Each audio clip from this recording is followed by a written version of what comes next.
dari sini! Hai, anti komunis! Kamu mau berbuat apa kepada kami?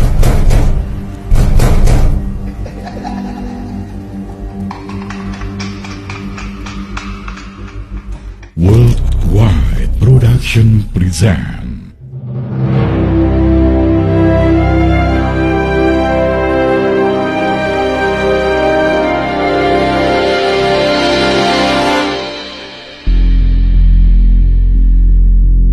Mojopurno, Madiun, Jawa Timur, September 1948. Sore itu hati Kiai Sulaiman Zuhdi sedang gelisah. Sejak menerima undangan tadi siang, hatinya merasakan ada sesuatu hal yang ganjil dan tidak beres. Sebagai seorang kiai yang memiliki kepekaan spiritual dan kedekatan dengan Sang Halik, ia berfirasat bahwa sesuatu hal yang besar bakal segera terjadi. Namun, semua itu ia pasrahkan kepada Sang Maha Pengatur hidup manusia. Malam itu, sang kiai tidak lepas dari sajadahnya.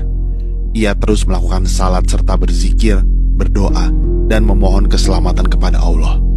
Subhanallah, subhanallah, subhanallah, subhanallah, subhanallah, subhanallah, subhanallah. Sebagai seorang guru pengamal tarekat Naksabandiyah Kholidiyah, Kiai Sulaiman memang ahli ibadah. Ia memasrahkan apapun yang akan terjadi kepada Sang Halik. Kiai Sulaiman terpekur di atas sajadahnya hingga subuh.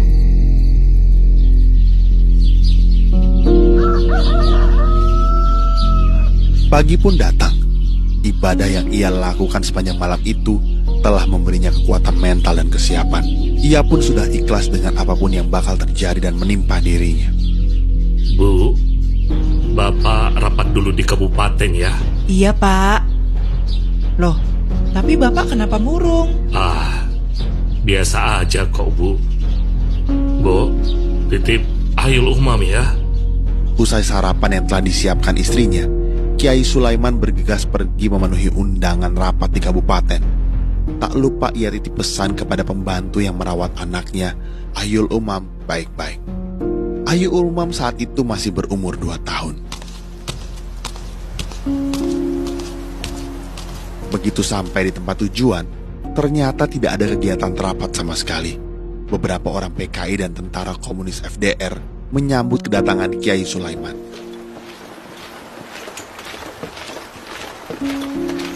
Selamat datang, Kiai Sulaiman. Monggo, monggo, silakan duduk.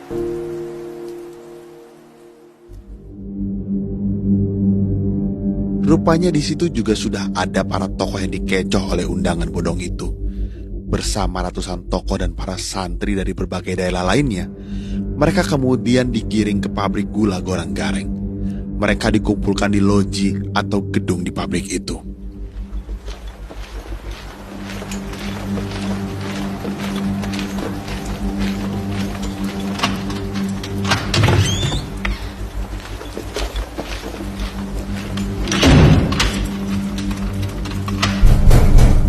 Kenapa dikunci? Apa-apaan ini? Keluarkan kami dari sini! Hai, anti komunis! Kamu mau berbuat apa kepada kami?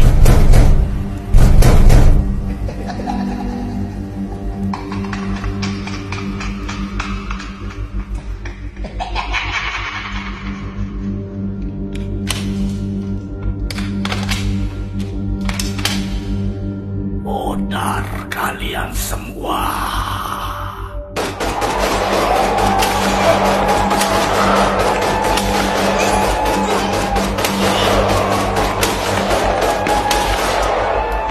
Apa yang terjadi? Ratusan orang yang sudah dikumpulkan di loji itu diberondong senapan mesin. Tentara komunis memberondong dari balik jendela. Rupanya ada satu orang yang berlindung di bawah jendela dan luput dari berondongan peluru. Rokib namanya. Ia masih kerabat Kiai Sulaiman. Ia berlindung dalam keadaan telanjang tak berpakaian. Rupanya, orang-orang yang ada di situ sebelum dihabisi ditelanjangi terlebih dahulu.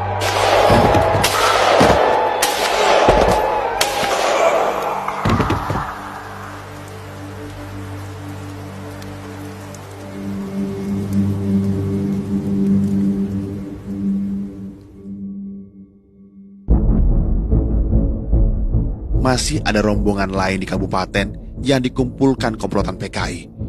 Kiai Sulaiman termasuk yang berada di dalam rombongan tersebut bersama 200 orang lainnya. Mereka tidak dihabisi dalam loji, tetapi dimasukkan dalam gerbong kereta Kertapati. Mereka kemudian dibawa ke desa Sojo.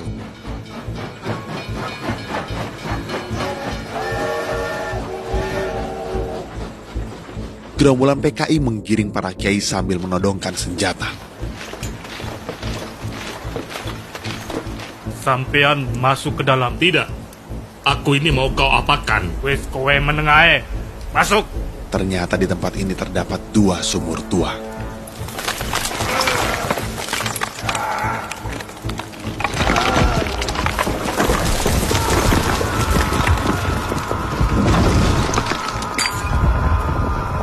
Kiai Sulaiman bersama 200 orang lainnya dikubur hidup-hidup dan dihujani bebatuan dan batu kapur.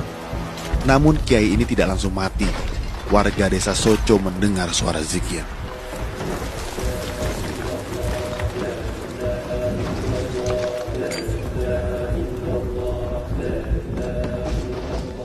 Suara zikir menggema berulang-ulang di seantero desa.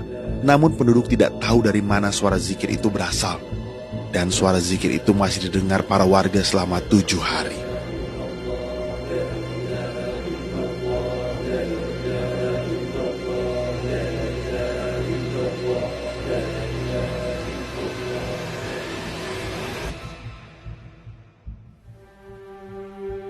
Keluarga besar pesantren di Mojopurno berduka mendengar berita pembantaian itu.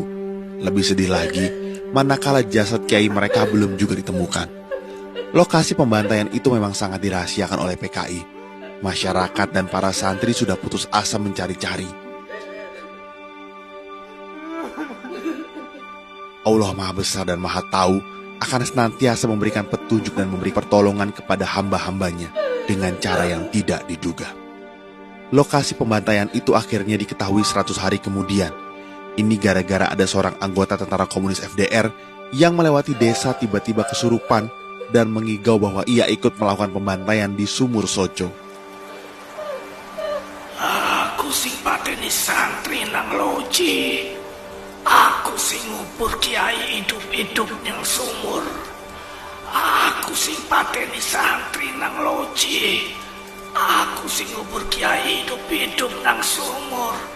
Aku sing ngubur kiai hidup-hidup nang sumur. Anggota PKI yang mengigau ini akhirnya diinterogasi dan menunjukkan di mana lokasi pembantaian itu berada. Masyarakat dan keluarga korban pun berbondong-bondong menuju lokasi yang telah ditemukan. Namun demikian, penggalian belum bisa dilakukan karena pada 19 Desember 1948 atau 3 bulan setelah peristiwa itu, Belanda melakukan aksi kedua yang dikenal dengan agresi kedua. Penggalian Sumur Sojo itu baru dilakukan pada awal 1950. Selain Kiai Sulaiman, beberapa kiai dan santri dari pesantren Sabilil Mutakin Takeran termasuk korban di Sumur Sojo ini. Jasad para korban telah dipindahkan, sementara Kiai Sulaiman beserta beberapa korban lainnya dikuburkan di Taman Makam Pahlawan Kota Madiun. Di lokasi sumur itu, saat ini berdiri tegak monumen yang bertuliskan tempat mati syahid para pahlawan korban pemberontakan PKI Madiun tahun 1948. Di sebelahnya terdapat marmer bertuliskan daftar nama-nama korban. Tidak jauh dari monumen ini juga terdapat gerbong kereta Kertapati yang dahulu digunakan untuk mengangkut para korban.